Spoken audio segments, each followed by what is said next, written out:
Hello friends, అందరు ఎలా ఉన్నారు? ఏంటో ఏదో డిష్ ప్రిపేర్ చేస్తున్నా, అందులో పీతాంబరి వేస్తున్నాను షాక్ అవుతున్నారా? ఏం లేదు, జస్ట్ ఒక ఎక్స్పెరిమెంట్ చేసిన, నాకు సక్సెస్ అయింది. అందుకనే మీతో షేర్ చేసుకుంటున్నా. పండు, పసుపు, బియ్యం పిండి, శనగపిండి, Pitambari powder, dish washer liquid. వీటిల్లో చింతపండు ఎక్కువ క్వాంటిటీ ఉండాలి. అండ్ మిగతావన్నీ కూడా ఒక్కొక్క స్పూన్ తీసుకున్నా సరిపోతుంది.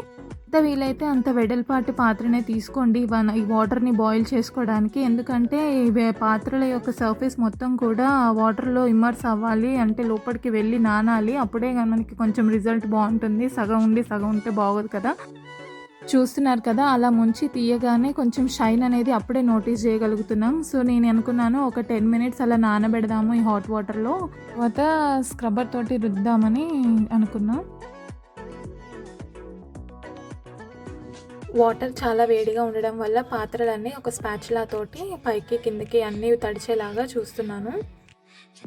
ఇప్పుడు ఒక్కొక్కటి స్క్రబ్ చేసుకుంటాను. అంత ప్రెషర్ కూడా పెట్టవసరం లేదు, జస్ట్ ఒకసారి రుద్దేసి వదిలేస్తే అంత క్లియర్ అయిపోతుంది. చాలా బాగా షైనింగ్ వచ్చాయి. చూస్తున్నారు కదా ఎంత బాగున్నాయో, కొత్త ఐటమ్స్ లాగా చాలా బాగా మెరిసిపోతున్నాయి.